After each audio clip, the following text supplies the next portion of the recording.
তোমার মা, তুমি যাও, তুমি গিয়ে সেবা করো। আর তার থেকে বড় কথা, আমি তো তোমাকে যেতে বারণ করছি না। তার মানে তুমি বলতে চাইছো যে তুমি তোমার মায়ের দেখাশোনা করার জন্য আমার বাড়িতে তালা লাগিয়ে দেবে? আমাদের মেয়েদের না কোথাও আরাম নেই।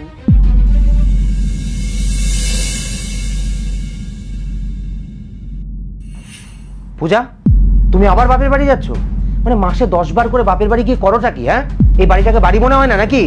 মাসে 10 বার করে খালি বাপের বাড়ি বাপের বাড়ি বাপের বাড়ি, মাথা খারাপ করে রেখেছো। বাড়িতে চারিদিকে নোংরা জিনিসপত্র ছড়িয়ে ছিটিয়ে রয়েছে, সেগুলো তো পরিষ্কার করার নাম নেই। খালি 10 বার করে বাপের বাড়ি যাও আর ওখানে গিয়ে আরাম করো। স্বর্ণ, আমি বাপের বাড়িতে আরাম করতে যাই না, আমি বাপের বাড়িতে যাই আমার মায়ের দেখাশোনা করতে। আমাদের মেয়েদের না কোথাও আরাম নেই। শ্বশুর বাড়িতেও আমাদের কাজ করে খেতে হয়, আর বাপের বাড়িতে গেলেও কেউ আমাদের মুখের সামনে থালা সাজিয়ে নিয়ে আসে না, সেখানে গেলেও আমাদেরকে কাজ করেই খেতে হয়। আমার বৌদির ভাইয়ের বিয়ে, তাই 5 দিনের জন্য সে বাপের বাড়ি যাচ্ছে। কিন্তু আমার মাকে তো আমি একা ফেলে রাখতে পারি না, আমার মা প্যারালাইজ, সে একা কিচ্ছু করতে পারে না। তাকে আমি একটা আয়ার ভরসায় ফেলে রেখে দেবো? তাকে তো আমাকেই দেখতে হবে। আর তুমি তো 1 সপ্তাহের জন্য বন্ধুদের সাথে ঘুরতে যাচ্ছ, আমি এখানে একা একা কি করব? তাই আমি বাপের বাড়িতে চলে যাচ্ছি। আচ্ছা, তার মানে তুমি বলতে চাইছো যে তুমি তোমার মায়ের দেখাশোনা করার জন্য আমার বাড়িতে তালা লাগিয়ে দেবে? মানে এ বাড়িতে কি হলো না হলো তাতে তোমার কিচ্ছু যায় আসে না, তোমার মায়েরও বাড়িতে কি হলো সেটা নিয়ে তোমার যত মাথা ব্যথা। কেন এত মাথা ব্যথা কিসের? হ্যাঁ, ওই বাড়িতে লোক নেই?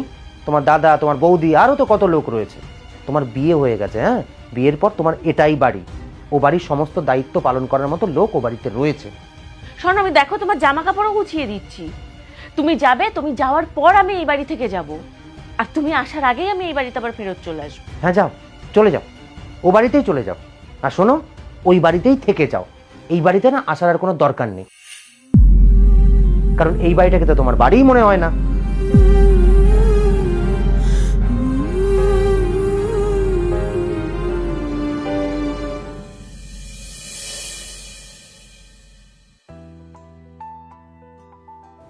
তোমার ট্রিপ কেমন হলো? ট্রিপ ভালোই হলো।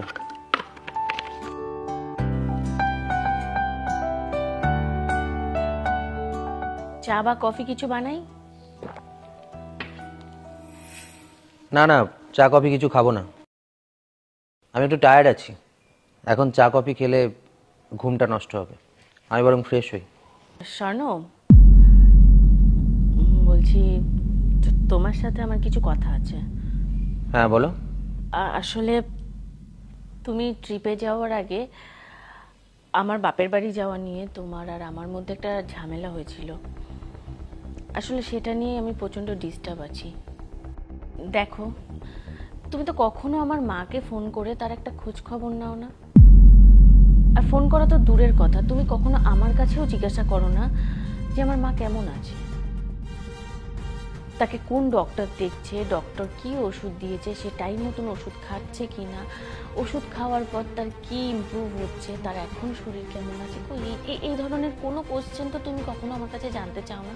আমি তো তোমাকে ওই বাড়ি যেতে দিই, তোমাকে তো আমি আটকাই না, ব্যাস সিম্পল। তুমি যাও না, আর মাটা তো তোমার, তুমি সেবা করো। ওখানে আমার কোনো প্রয়োজন আছে বলে তো আমি মনে করি না। আমার মা তোমার কেউ না, আমার মার কিছু হলে তোমার কিছু যাবে আসবে না। আমার মা তো তোমার মায়ের মতোই, যদি একদিন তার ফোন করে খোঁজ খবর নাও তাতে তার ভালো লাগবে। আর শুধু খুশি হবে না, তোমাকে আশীর্বাদও দেবে। ঠিক আছে, সে পরে দেখা যাবে, এখন আমি ফ্রেশ হই, টায়ার্ড আছি।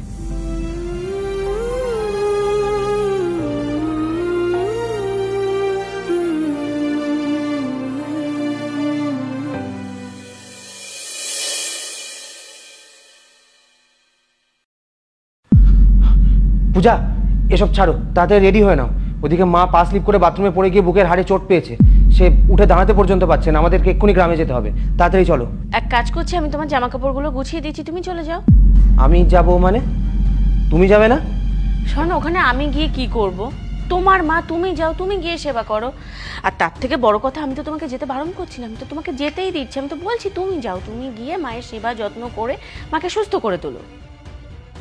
তাছাড়াও আমি যদি সময় পাই, আমি অবশ্যই কখনো না কখনো ফোন করে তার খোঁজ নিয়ে নেব। তুমি যেতে দিচ্ছ আমাকে, রাইট? এটা আমার ইচ্ছা, আমি কোথায় যাব না যাব। আর বাই দ্য ওয়ে, তোমার কি মাথা খারাপ হয়ে গেছে নাকি? এসব ভুলভাল বকছো কেন? খুব খারাপ লাগলো?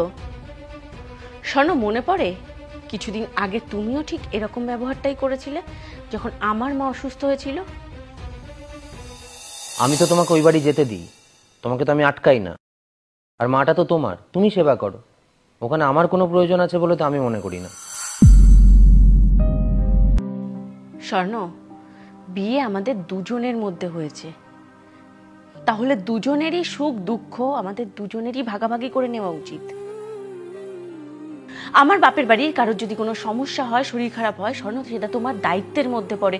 তুমি অন্তত সেখানে যাও, গিয়ে তাদের পাশে দাঁড়াও। কোনো হেল্প যদি করতে না পারো, অ্যাটলিস্ট দিন শেষে একটা ফোন করে তাদের খোঁজ খবর অন্তত নাও। আমরা মেয়েরা তো সমস্ত দায়িত্ব পালন করি।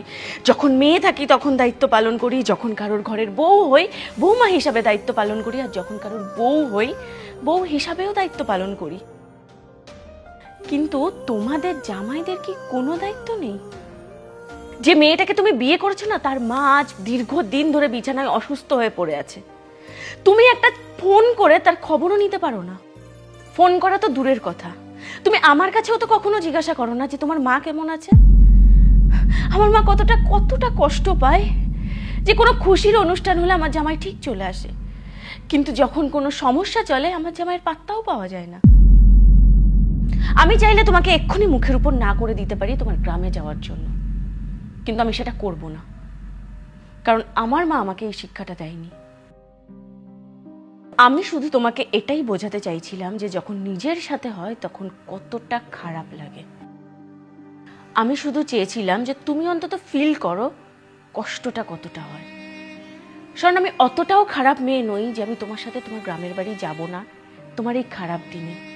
আমি তোমার সাথে তোমার গ্রামের বাড়ি যাব, আর তোমার মায়ের সেবা শুশ্রূষাও করব, ঠিক ততদিন পর্যন্তও করব যতদিন পর্যন্ত সে সুস্থ না হয়, কারণ তোমার মা আমারও মা। Puja, I am really very sorry. আমাকে তুমি প্লিজ ক্ষমা করে দাও। তুমি ঠিকই বলেছো, বিয়ে দুটো মানুষের মধ্যে হয়, আর বিয়ের পর হাজবেন্ড ওয়াইফের মধ্যে আলাদা করে আর কিছু থাকে না। আমার পরিবারটাও যেমন আমার পরিবার, সেরকম তোমার পরিবারটাও আমার পরিবার। আমি আমার সমস্ত খারাপ সময়ে তোমাকে, তোমার পরিবারকে পাশে পেয়েছি, কিন্তু সত্যি তোমার বা তোমার পরিবারের কোনো খারাপ সময় আমি কোনো দিন তোমাদের পাশে দাঁড়াইনি। I am really very sorry. তুমি আমাকে প্লিজ আর একটা চান্স দাও। আমি আজকের পর থেকে আর এমন কিছু করব না যাতে তোমার কষ্ট হয়। আমি আমার পরিবারকে যতটা দায়িত্বের সাথে সামনে রাখি, আগামী দিনে তোমার পরিবারকেও ততটাই দায়িত্বের সাথে সামনে রাখব, দুজনে একসঙ্গে। প্লিজ আমাকে আর একটা সুযোগ দাও। I am really sorry. It's okay, যাও তুমি তাড়াতাড়ি রেডি হয়ে নাও, আমি হাতের কাজটা মিটিয়ে রেখেই রেডি হয়ে নিচ্ছি।